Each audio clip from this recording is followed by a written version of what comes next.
കർണാടകയിലെ ഉടുപ്പി ജില്ലയിൽ കൊല്ലൂർ ഗ്രാമത്തിൽ സ്ഥിതി ചെയ്യുന്ന പേരുകേട്ട പ്രശസ്തമായ ദക്ഷിണേന്ത്യയിലെ ഏറ്റവും ദിവ്യമായ ശക്തിപീഠങ്ങളിൽ ഒന്നായ ശ്രീ മൂകാംബിക ക്ഷേത്രത്തിലേക്കാണ് ഇന്നത്തെ എന്റെ യാത്ര. ഈ യാത്ര ആരംഭിക്കുന്നത് മാംഗ്ലൂർ റെയിൽവേ സ്റ്റേഷനിൽ നിന്നും പുലർച്ചെ 4:10 ശ്രീ ഗംഗാനഗർ എക്സ്പ്രസിലാണ്. ഏകദേശം 7 മണിയോടെ മൂകാംബിക ബൈന്ദൂർ റോഡ് സ്റ്റേഷനിൽ ട്രെയിൻ എത്തിച്ചേരും. സ്വന്തമായി വാഹനത്തിൽ യാത്ര ചെയ്യുന്നവരാണെങ്കിൽ കുന്താപുര സ്റ്റേഷനിൽ നിന്നും നിങ്ങൾക്ക് യാത്ര തുടരാം. സ്റ്റേഷന്റെ പുറത്ത് കടന്നതിന് ശേഷം 700 മീറ്റർ മുന്നോട്ട് നടന്നാൽ ബസ് സ്റ്റോപ്പിൽ എത്തിച്ചേരാം. അവിടെ നിന്നും ഏകദേശം 1 മണിക്കൂർ യാത്രയുണ്ട് മൂകാംബിക ബസ് സ്റ്റോപ്പിലേക്ക്. ബസ് സ്റ്റോപ്പിൽ നിന്നും ലൊക്കേഷൻ ഇട്ടാൽ ഏകദേശം 10 മിനിറ്റേ ഉള്ളൂ ക്ഷേത്രത്തിലേക്ക്. ഇവിടുത്തെ അന്തരീക്ഷവും ക്ഷേത്രവും മൊത്തത്തിലൊരു മലയാളി ടച്ചുള്ള വഴിയും കടകളും ഒക്കെ കാണുമ്പോൾ കേരളമാണോ എന്ന് സംശയിച്ചു പോകും.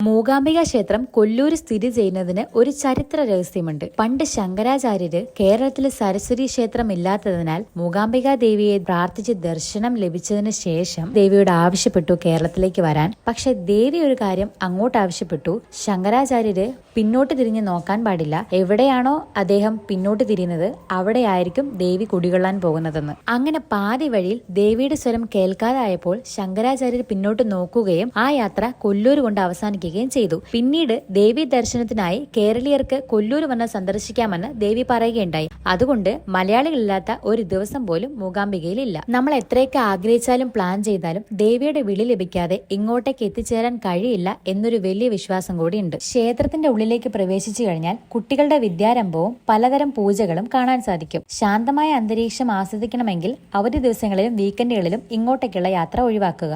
തൊഴാൻ നിൽക്കുന്ന ആളുകളുടെ ഒരു നീണ്ട ക്യൂ ഈ ക്ഷേത്രത്തിനുള്ളിൽ കാണാൻ സാധിക്കും. അത് ഒഴിവാക്കണമെങ്കിൽ 500 രൂപയുടെയോ 100 രൂപയുടെയോ ഒരു സ്പെഷ്യൽ ടിക്കറ്റ് എടുത്താൽ മതിയാകും. പുലർച്ചെ 5 മണിയാകുമ്പോൾ നട തുറക്കും. രാവിലെ 5 മണി മുതൽ 1:30 വരെയും ഉച്ചയ്ക്ക് ശേഷം 3 മണി മുതൽ 9 മണി വരെ ആയിരിക്കും നട തുറക്കുക. ക്ഷേത്രത്തിൽ വരുന്നവർക്കുള്ള അന്നദാനം ഉച്ചയ്ക്ക് 12 മണി മുതൽ 2:30 വരെയും വൈകിട്ട് ഇവിടുത്തെ സ്പെഷ്യൽ കഷായവും ലഭിക്കുന്നതാണ്.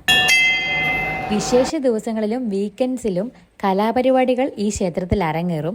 കലാകാരന്മാർക്ക് ഏറ്റവും ഗുണമുള്ള സ്ഥലം കൂടിയാണ് മൂകാംബിക ക്ഷേത്രം. ശങ്കരാചാര്യര് തപസ്സിരുന്നു എന്ന് പറയപ്പെടുന്നതും ഞാൻ ഏറ്റവും എക്സൈറ്റഡ് ആയിട്ട് കാണാനിരിക്കുന്ന സർവജ്ഞ പീഠവും കാണാൻ വേണ്ടിയുള്ള കൊടജാദ്രി യാത്രയാണ് ഇനി നിങ്ങൾ കാണാൻ പോകുന്നത്. മൂകാംബിക ക്ഷേത്രത്തിൽ വരുന്നവർ ഉറപ്പായിട്ടും പോയിരിക്കേണ്ട ഒരു സ്ഥലമാണ് കൊടജാദ്രി. ക്ഷേത്രത്തിന്റെ പരിസരത്ത് തന്നെ കൊടജാദ്രിയിലേക്ക് പോകാനുള്ള ജീപ്പുകൾ ഉണ്ടായിരിക്കുന്നതാണ്. ഒരു ജീപ്പിൽ മാക്സിമം 8 ആളുകളായിരിക്കും ഉണ്ടാവുക. ഒരാൾക്ക് 470 രൂപ ചാർജ് വരുന്നത്. അതിൽ 400 രൂപ ജീപ്പിന്റെയും 70 രൂപ ഫോറസ്റ്റ് പാസുമാണ്. 20 കിലോമീറ്റർ അകലെയുള്ള നിട്ടൂർ എന്നൊരു ഗ്രാമത്തിലെത്തുമ്പോൾ യാത്രക്കാർക്ക് ആവശ്യമുള്ള വെള്ളവും സ്നാക്സും വാങ്ങുന്നതിനായിട്ട് ജീപ്പ് ഒരു 5 മിനിറ്റിലേക്ക് നിർത്തിയിടുന്നതാണ്. ഫോറസ്റ്റ് ചെക്ക് പോസ്റ്റ് എത്തുമ്പോൾ പാസും എടുത്ത് യാത്രക്കാരുടെ പേരും മറ്റു വിവരങ്ങളും കൊടുത്തതിന് ശേഷം നമ്മളുടെ കയ്യിലുള്ള പ്ലാസ്റ്റിക്കിന്റെ എണ്ണവും എടുത്ത് ജീപ്പ് വനത്തിലേക്ക് കടക്കും. പിന്നീട് അങ്ങോട്ട് ഓഫ് റോഡ് കാഴ്ചകളായിരിക്കും. അങ്ങോട്ടേക്കുള്ള പോക്കും വരവും എല്ലാം കൂട്ടി ഏകദേശം 5 മണിക്കൂറായിരിക്കും ഈ ഒരു യാത്രയുടെ ദൈർഘ്യം. കുഴികളിൽ ചാടിയും മറിഞ്ഞുമുള്ള രസകരമായ ഓഫ് റോഡ് യാത്ര മുകളിലെ ജീപ്പ് സ്റ്റാൻഡോടുകൂടി അവസാനിക്കും. പിന്നീട് അങ്ങോട്ടേക്ക് 2 കിലോമീറ്ററോളം മലകയറ്റമാണ്. ഈ കൊടജാദ്രിയുടെ താഴ്വരയിലായിട്ടാണ് മൂകാംബിക ക്ഷേത്രം സ്ഥിതി ചെയ്യുന്നത്. 150ഓളം ജീപ്പുകളാണ് ഇങ്ങോട്ടേക്ക് വന്നു പോകുന്നത്. പിന്നെ എടുത്തു പറയേണ്ട ഒരു കാര്യം, നമ്മുടെ കൂടെ വന്ന ഫാമിലി അടിപൊളിയായിരുന്നു കേട്ടോ. അവരുള്ളത് കൊണ്ട് മടുപ്പൊന്നും തോന്നിയില്ല.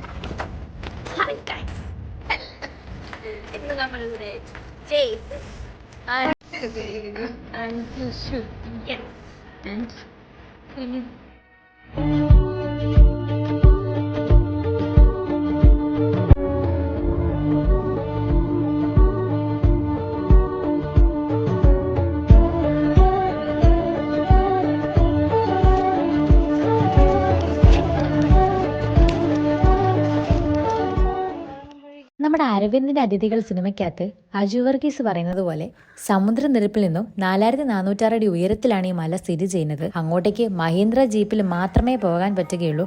പിന്നെ മുകളിൽ എത്തിക്കഴിഞ്ഞാൽ മലയാളികളെ തട്ടി നടക്കാൻ പറ്റില്ല എന്നുള്ളതും സത്യം തന്നെയാണ്.